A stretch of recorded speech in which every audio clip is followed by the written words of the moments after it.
Hello everyone, this is रुचि पंजवानी और आप देख रहे हैं हमारा channel study central.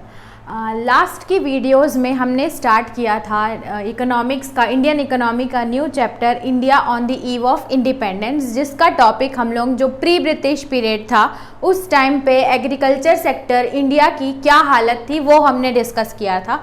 Agriculture sector अब हमारा पूरा कंप्लीट हो चुका है, उसका चैप्टर क्लोज हो चुका है। अब बहुत सारे रिफॉर्म्स लेके आए थे ब्रिटिशर्स, मतलब बहुत सारे ऐसे सेक्टर्स को उन्होंने अफेक्ट किया था कि उनके टाइम पे हमारा इंडस्ट्रियल सेक्टर या इंफ्रास्ट्रक्चर सेक्टर ये कैसा था, अब डील करेंगे आगे।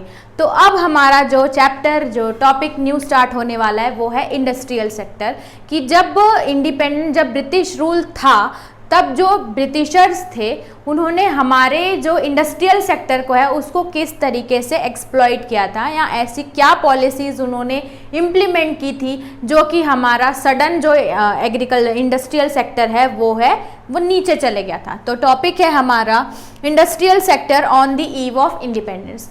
इसको मैं अगर वन वर्ड या कुछ वर्ड्स में इसको मैं डिस्क्राइब करूं तो वो it was a systematic deindustrialization of industrial sector during the rule of Britishers. जब ब्रिटिशर्स का रूल था, जिस टाइम पे वो रूल कर रहे थे, उस टाइम पे हमारा जो इंडस्ट्रियल सेक्टर था वो ऑल ओवर डी इंडस्ट्रियलाइज हो गया था। मतलब वो ऐसी पॉलिसी लेके आए थे या ऐसे कुछ इम्प्लीमेंटेशंस वो कर रहे थे। एक्चुअली हम ये तो जानते हैं कि उनके जो इंटेंशंस थे इंडियंस के लिए ऑब्वियसली बिल्कुल गलत थे। वो कभी जो था पर्पसली हमारे लिए कुछ अच्छे इम्प्लीमेंटेशंस तो नहीं करेंगे, लेकिन for the sake of their own self interest वो कुछ ऐसे रिफॉर्म्स लेके आए, लेकिन हमको बेनिफिट नहीं करने के लिए। वो खुद की ट्रेड पॉलिसी या खुद की फंक्शनिंग को ईज करने के लिए लेके आए थे, जैसे कि रेलवे, रोड्स और ये सारी चीज़ें। ठीक है, तो इंडस्ट्रियल सेक्टर था वो उनका मेन टारगेट इसलिए बन गया था क्योंकि वो हमारे इंडिया के मार्केट को कैप्चर करना चाहते थे। तो उनको क्या चाहिए था, इंडियंस, ताकि उनके सारे इंडिया के जो मार्केट्स है वो उनके प्रोडक्ट को फेवर करे इस तरीके से, ताकि हमारा इंडस्ट्रियलाइजेशन कम हो जाए और वो हमारे मार्केट को कैप्चर कर सकें। ठीक है, इसको अगर हम डिस्क्राइब करें कि कैसे उन्होंने एक्सप्लॉइट किया था तो दो वेज या दो टेंजेंट जाते हैं, जिसके थ्रू हमें ये पता चलता है कि हमारा इंडस्ट्रियल सेक्टर कैसे ख़त्म हो चुका था at the time of Britishers. ठीक है, तो पहला पॉइंट आता है हमारा डीके ऑफ हैंडीक्राफ्ट इंडस्ट्रीज या हैंडीक्राफ्ट्स। अब सेकेंड पॉइंट है bleak growth of modern industries. अब मैं बताती हूँ डीके ऑफ हैंडीक्राफ्ट्स। हमें ये पता है कि पहले टाइम पे, उस टाइम पे जो थे, इतनी इंडस्ट्रियल डेवलपमेंट नहीं था, तो जो हमारे इंडियंस थे वो ज़्यादा से ज़्यादा हैंडीक्राफ्ट्स प्रोडक्ट्स यूज़ करते थे। उनकी इवन जो राजा या जो किंग्स रहते थे, उनकी जो सभा होती थी, वो लोग भी वो ऐसे हैंडीक्राफ्ट्स को वहाँ पे पोर्ट्रे करते थे जो, ताकि सब अट्रैक्ट हो जाते थे, वो इतने अच्छे रहते थे। ठीक है, तो ये फेमस थी हमारी इंडिया हैंडीक्राफ्ट प्रोडक्ट्स के लिए। तो इसका ऑल ओवर इनका डिके कर दिया, इसको ख़त्म कर दिया। ये इन्होंने ऐसी पॉलिसी, ऐसी स्ट्रैटेजी इन्होंने यूज़ की जिससे इंडिया की जो मेन सोर्स ऑफ इनकम था, जिससे ऑल ओवर इंडिया में इंडिया के जो हैंडीक्राफ्ट प्रोडक्ट्स थे वो फेमस थे, और उनका एक्सपोर्ट्स पूरी तरीके से एक्सपोर्ट या बोल सकते हैं उनका प्रोडक्शन ही पूरा ख़त्म हो चुका था। तो उसके कुछ पॉइंट्स या कुछ फैक्ट्स या कुछ रीज़न हैं जिससे हमें ये पता चलता है कि कैसे ब्रिटिशर्स ने, या क्या हुआ था जिससे हमारा जो हैंडीक्राफ्ट का जो प्रोडक्शन था वो इतनी बुरे तरीके से ख़त्म हो गया था। तो उसका पहला पॉइंट ये है कि discrimination tariff policy of state. अब क्या हुआ, टैरिफ पॉलिसी मतलब क्या होता है, कुछ इंपोर्ट या एक्सपोर्ट होता है जिस पे गवर्नमेंट या हम टैक्स लगाते हैं, उसको बोलते हैं टैरिफ। अब क्या हुआ था, अब ब्रिटिशर्स कंट्रोल कर रहे थे पूरी इंडिया को, तो उन्होंने क्या किया, इस तरीके से टैरिफ पॉलिसी बनाई। इंडिया को वो एक हब मानते थे ताकि वो ईजिली रॉ मटेरियल उनसे ले सकें, और ब्रिटिशर्स क्या करें, वो खुद मैन्युफैक्चर करके उसको ऑल ओवर वर्ल्ड में या अच्छे प्राइस में उसको बाहर सेल करें। यही ब्रिटिशर्स चाहते थे। तो वो रॉ मटेरियल जो लेते थे उन पे उन्होंने बिल्कुल ही नॉमिनल टैक्स या टैक्स हटा दिया था supply of raw materials to Britisher से। और अगर इंडिया सप्लाई करता है फिनिश प्रोडक्ट्स, उसमें हैवी टैक्स या टैरिफ लगा दिया था, ताकि जो इंडियंस थे वो ऑलरेडी फाइनेंशियली इतने वीक थे, और अगर वो अब अपने प्रोडक्ट्स बाहर भेज रहे हैं उस पर उनको हैवी टैक्स पे करना पड़ता था जो वो बियर नहीं कर पाते थे, ठीक है, बाहर सेल, क्योंकि उनको इतना रिटर्न बाहर से आना नहीं है। इवन प्रोडक्शन जो कॉस्ट है वो भी उनको लगता था। और दूसरा उन्होंने क्या किया, इंपोर्ट जो हमारी कंट्री में बाहर से या ब्रिटिशर्स से जो पैसा आ रहा है उसको बहुत ही टैक्स फ्री कर दिया, ठीक है, वहाँ से रिमूव कर दिया, ताकि जो उनके प्रोडक्ट्स हैं वो इजीली हमारे इंडिया में मार्केट कैप्चर कर लें और हमारे जो प्रोडक्ट्स हैं वो कहीं बाहर ना जाएं। अब क्या हुआ, जैसे ही ये पॉलिसी आई तो रॉ मटेरियल सब बाहर जाने लगा, और जो हम प्रोडक्ट्स बना रहे थे हैंडीक्राफ्ट इंडस्ट्रीज़ के वो हम एक्सपोर्ट ही नहीं कर पा रहे थे इतनी टैरिफ पॉलिसी के कारण। और दूसरी तरफ से क्या हो रहा था, ब्रिटिशर इजीली अपने सारे प्रोडक्ट्स हम इंडियंस भेज के हमारे मार्केट को कैप्चर कर रहे थे। ये फैक्ट्स प्रूव कर रहे हैं कि हमारी जो ऑब्वियसली बोल सकते हैं कि हमारी जो हैंडीक्राफ्ट इंडस्ट्री थी अब उनके पास सोर्स ऑफ अर्निंग नहीं था, वो एक्सपैंड नहीं करती थी और अब उनको मार्केट भी नहीं मिल पा रहा था, इसके कारण वो पूरी तरीके से ख़त्म हो गई, ठीक है, ये पहला पॉइंट था। नेक्स्ट क्या है, नेक्स्ट है डिसअपियरेंस ऑफ प्रिंसली स्टेट्स। इसका मतलब क्या होता है, उस टाइम पे नवाब्स, राजा, ये ऐसे किंग्स का टाइम था ना, तो वो लोग रूल करते थे। रूल करते टाइम वो लोग अगर बाहर भी कहीं जाते थे या इंटरनेशनल लेवल पे जो भी हैंडीक्राफ्ट प्रोडक्ट रहते थे हम इंडियंस के, वो लोग पेश करते थे, रखते थे अपने सभा में, तो उसके वहाँ पे जितने भी लोग जाते थे ऑब्वियसली उनके फॉलोअर्स, तो वो सारी चीज़ें जो प्रोडक्ट्स देख के भाई राजा यूज़ कर रहे हैं तो उनसे बहुत अट्रैक्ट होते थे। अब वो अट्रैक्ट होते थे तो इंटरनेशनली हमारे जो प्रोडक्ट्स हैं उनका एक बोल सकते हैं एडवर्टाइजमेंट होता था, तो उनको ज़्यादा से ज़्यादा वो खरीदने लोग, परचेजर ज़्यादा मिलते थे। लेकिन अब क्योंकि ब्रिटिश रूल आ गया तो ये प्रिंसली स्टेट्स या कोर्ट्स बोलते हैं वो सब खत्म हो गया।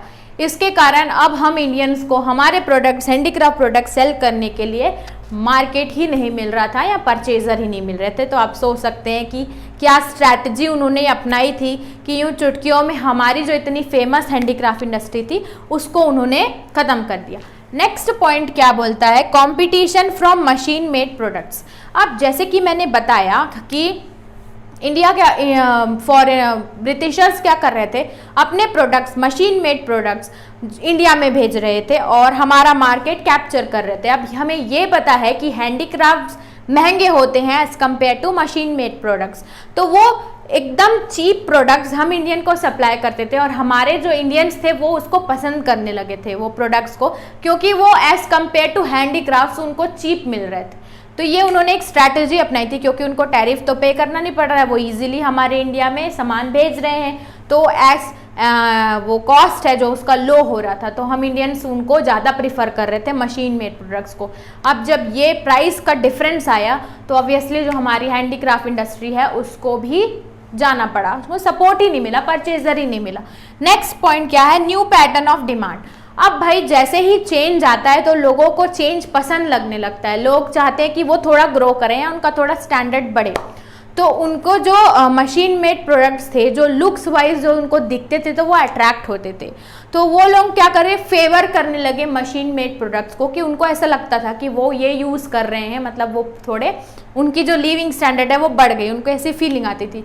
तो जो हमारी मार्केट की डिमांड थी या मार्केट के लोग थे वो भी वो मशीन मेड प्रोडक्ट्स को फेवर कर रहे थे, तो ये एक ड्रॉबैक हो गया था। दूसरा पॉइंट लास्ट क्या बोलता है, introduction of railway in India. अब जैसे कि मैंने बताया था कि for the sake of their own interest या उनके जो सेल्फ इंटरेस्ट है उनको फुलफिल करने के लिए वो सारे चेंजेस हम हमारे इंडिया में लाते थे, पर्पसली हमारे लिए तो वो कुछ नहीं करना चाहते थे, बेयरली बोल सकते हैं कि उन्होंने हमारे लिए कुछ भी नहीं किया, अपने लिए ही किया। तो वो रेलवे का इंट्रोडक्शन इसलिए किया ताकि वो हमारे मार्केट में ईजिली सामान का लेना देना या मार्केट अच्छे से कैप्चर कर पाए। उन्होंने जैसे अगर ये एरिया है और वो यहाँ से घूम के हमारे इंडिया में पहुँच रहे हैं तो उन्होंने रेलवेज ला के वो सीधा यहाँ से आ रहे थे, तो ये करने के बाद उनका जो सामान था, जो रॉ मटेरियल था, वो हम ईजिली उन तक पहुँच पा रहा था फास्ट, और वो अपने प्रोडक्ट्स ईजिली हमारे मार्केट तक पहुँचा पा रहे थे। तो ये रेलवे का जैसे ही इंट्रोडक्शन हुआ ना, तो हम उनके प्रोडक्ट्स हम तक जल्दी पहुंचने लगे और हमारे हैंडमेड प्रोडक्ट्स टाइम कंज्यूमिंग थे। तो जो मार्केट था वो ऑल ओवर हैंडीक्राफ्ट प्रोडक्ट्स के लिए वैनिश हो चुका था and it was all occupied by the machine made products which were supplied and manufactured by the Britishers. ठीक है, तो ये सारे पॉइंट्स जो थे ये हमें प्रूव दे रहे हैं या रीजंस देते हैं कि क्यों जो हमारी इतनी फेमस हैंडीक्राफ्ट इंडस्ट्री थी वो खत्म हो चुकी थी। ठीक है, तो इसका नेक्स्ट टेंजेंट जो है वो ये बोलता है bleak growth of modern industry.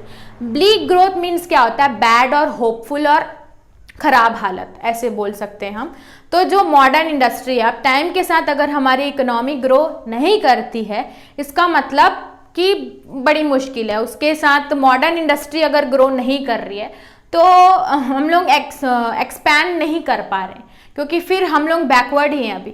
तो इन जो ब्रिटिशर्स थे उनकी जो पॉलिसी थी, जो इकोनॉमी और पॉलिटिकल पॉलिसीज़ वो फ्रेम करते थे हम इंडियंस के लिए, वो इतनी फ्रूटफुल नहीं होती थी या इन मॉडर्न इंडस्ट्रीज के ग्रोथ के सपोर्ट में नहीं होती थी। ठीक है, उस टाइम पे बेयरली टाटा एंड स्टील इंडस्ट्री थी, कुछ टेक्सटाइल इंडस्ट्रीज थी या शुगर की थी, ऐसी इंडस्ट्री थी जो कि बहुत ही छोटे पैमाने पे काम कर रही थी। उनको उतना एक्सपेंशन या ग्रोथ नहीं मिल पा रहा था।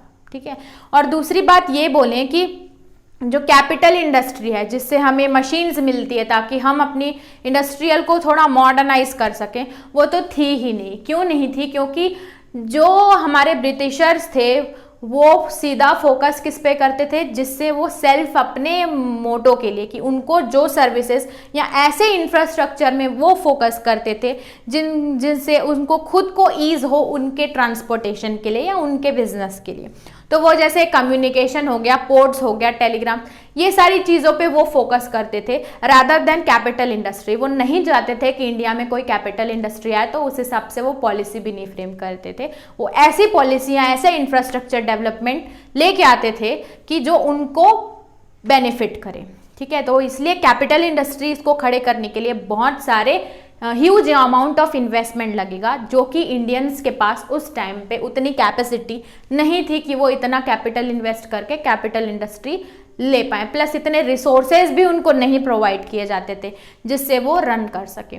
तो ग्रोथ ऑफ मॉडर्न इंडस्ट्री हो ही नहीं पा रहा था कि जिससे हमारी जो इंडस्ट्री है इंडिया की वो थोड़ी एक्सपैंड करे, मॉडर्नाइज हो, जिससे और इंडस्ट्रियलाइजेशन हो या थोड़ी इकोनॉमी में ग्रोथ आए। क्योंकि जो पॉलिसीज या जो अपनी टेक्निक्स, जो चाल वो लोग चल रहे थे, हम लोग बोल सकते हैं, वो इतनी भयानक थी कि वो उन्होंने पूरे तरीके से हमारे मार्केट को स्ट्रैटेजिकली कैप्चर या टारगेट कर लिया था। ठीक है, तो ये था हमारा इंडस्ट्रियल सेक्टर। आप लोगों ने जाना कि कैसे इंडस्ट्रियल सेक्टर को एक्सप्लॉइट किया ब्रिटिशर्स ने। पहले हमने जाना था एग्रीकल्चर को कैसे एक्सप्लॉइट किया था, अब आज हमने जाना कि कैसे उन्होंने इंडस्ट्रियल सेक्टर को ख़त्म किया था। ठीक है, तो नेक्स्ट वीडियो में हम लोग फॉरेन ट्रेड के बारे में पढ़ेंगे कि फिर भी हम इंडियंस थोड़े कैपेबल थे कि क्या पता हम फॉरेन में भी सामान बेच देते, तो उनको कैसे एक्सप्लॉइट किया था ब्रिटिशर्स ने, नेक्स्ट वीडियो में हम पढ़ेंगे। ठीक है, तो आज के वीडियो में बस इतना ही। मिलते हैं नेक्स्ट वीडियो में नेक्स्ट टॉपिक के साथ। तब तक के लिए थैंक यू।